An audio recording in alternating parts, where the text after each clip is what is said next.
welcome to my Java programming tutorial. In this video, we will talk about recursion. So recursion is like a start of data structures in Java. So this is literally like a substitute for the iteration and loop. So first of all, many students hate this topic. So let's get started with recursion. What is recursion? Basically, when you start static methods, when you teach static methods in 142, and students always ask these questions: can you make a method call inside of that method? And the answer is yes, but at that point the answer is no, because you don't want to do it. Now you can do it. At that point you can also do it, but that's a little complicated topic, and it's really hard to explain how that method within a method call will work. That part, if you have ever thought of it, like if what happen if I make the same method call inside of the same method, now you have the solution. This is what we call recursion. It's like writing methods that call themselves to solve problem recursively.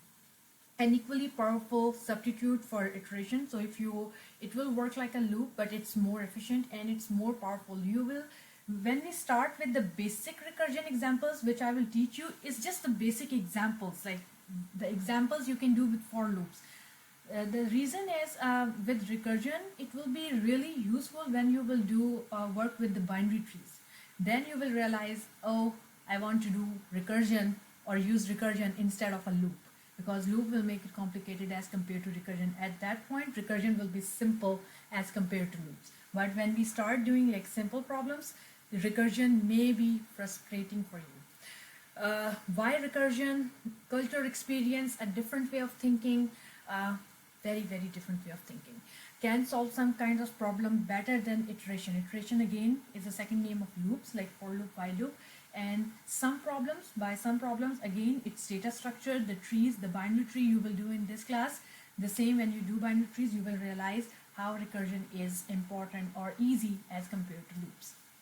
Leads to elegant, simplistic, short code, yes, and you will see that when you identify how that recursion works, it will look like simple and easy.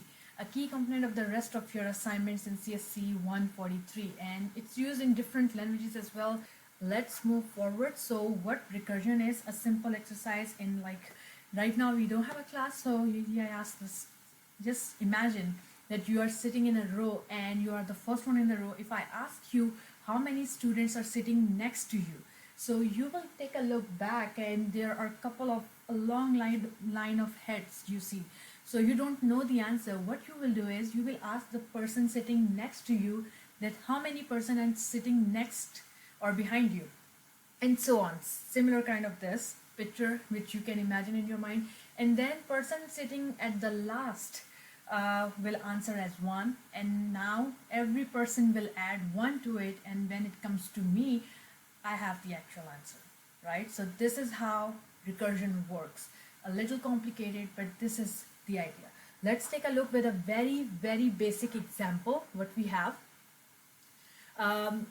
Before jumping on that example, we have recursion is consists of base case and recursive case. It's, if I tell you, it's just if and else. If is your base case and else is your recursive case. So base case is like a basic case where you have to make sure that your code ends or recursion statement ends, and you have to make sure that in your code or in that method your recursive case must meet the base case once, because otherwise it will be an infinite loop or infinite recursion. So this is your else, this is where your recursive case is. This is kind of a loop. When I say recursive case, count this one as a loop. So it means if your recursive case doesn't end, just like if your loop doesn't end, what does it mean? That it is an infinite loop. And same with the base case. So to stop this loop, you have to make sure that your recursive condition must meet this base case to stop. And this is base case, simple case. So your recursion is just if and else. And in if and else, you have to identify what will be your base case and identify what will be your recursive case. So let's take a look to our next, moving forward. Okay, so this is a simple example. It's very basic. It may look simple with the loop, and you may think like why we have to do recursion with this example. Again, this is a simple example. Yes, with loop it's better to solve, but it looks more simple with recursion once you know how to use recursion. And to understand the major concept of recursion, we will start with the basic example. So let's take a look what we have. We have print stars. You are asking n. N is a number. User will enter, hey, I want to print 5 stars, 6 stars, whatever that n is, you have to print that many stars. We have a simple for loop starting from 0 going till the n times, and on every iteration we are printing 1 star, right? We are printing 1 star at a time. Now you will convert the same code into recursion. And how? First of all, eliminate the loop. So if you are using recursion, no for loop. Now if you don't have a for loop, what is the solution you will take? Let's take a look. So the concept is, if n is 1, print a star. If n is 2, print 2 stars. So let's take a look, handling more cases. N can be 3, 4, 100, 200, 1000, right? So just take a look at this solution where we don't have a for loop, but we have if and else if scenario. So if your n is 1, you're printing 1 star, n is 2, you're printing 2 star.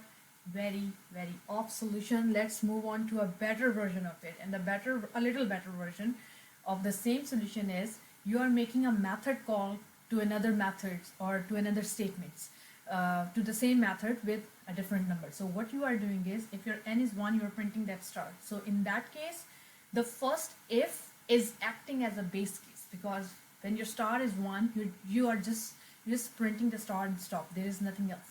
But in your rest of the else if conditions, what you have is, if n is 2, you're printing a star, and then on the second line you have a method call of the same method with -1, right? So this is a point where you have to pay attention that this, when you are writing your recursive case, this print star 1 in else if is your recursive case, and you have to make sure that that recursive case is reducing or may meet once in a while with your if condition. Again, you may have 100 stars, 200. This solution is not that good. You can improve this solution more. So how you can improve it more? What you can do is, we just found out the key point, that what we are doing is, we are making a method call. How you write your recursive statement? You write the method name, same method name, which is print stars, and inside you have to pass the same value. So if I pass n, every time my n is 1, right? It goes to 1, it print a star, and it stops. If n is 2, it goes to the system.out.print, and it's an infinite loop. So whenever you are passing the same n, it's just going the same n. You're not reducing it. So what you have to do is, whenever you are making a recursive call, you have to make sure that it must meet the base case. And how you can reduce? -1, because we have to print 1 star at a time. This is kind of your recursive case. So let's take a look at a proper recursive solution, where your base case is, if n is your n equals to 1, print 1 star, and that's it, exit the loop. If your n is 5, what it will do is, let's take a look how this recursive case is working. So what you have written, you are making a method call again and again, and that recursive case will run as long your n doesn't meet your base case. So print star, so let's say if n equals to 1, what we are doing is system.out.print the star, right? Simple. Then we have else. This is your recursive case, and in your recursive case, what you are doing is, you are printing a star as well, and then this star is not enough, because you are in your else where you have n value as 500 or something. So it's better, you need a loop kind of scenario that you want to repeat, because your code will only end when this will run. So you have to think of the recursive case. In this case, print star, first write your method name, and inside, what I have to do with my n, that it meets the base case. So I am doing n minus 1. So let's say my n is 3. I want 3 stars. So I will start with the method header. As you can see on the board, I have not written the complete code. I'm just missing my method header. N is 1. If n equals to 1, is n is 1? No, we will go to else, and in else what we are doing is system.out.print a star. So when you say system.out.print, the output is already printed. So 1 star is printed. You have a method called print star n minus 1. N was 3, 3 minus 1 is 2, and you are passing this 2 to print star. Sorry, I forgot to write the method header. There is a method header, so it goes to over there with a value of 2. So now your n is 2. Again you check if n equals to 1. No, n is not 1. You go to else, you say system.out.print a star. A star is printed, and then print star, again you have a recursive call which says n minus 1. Your n was 2, 2 minus 1, your new n is 1. So again print star 1 is passed over here. Your new n is n equals to 1. So again, if n equals to 1, now you have gone into your base case. This if condition is true, it says system.out.print the star, and there is nothing else to do in your base case. Your code will automatically start, and this is your output. Did you got 3 stars as required? Yes. And this is how recursion works. This is a basic example of recursion. That's it for this video. Do watch the next video.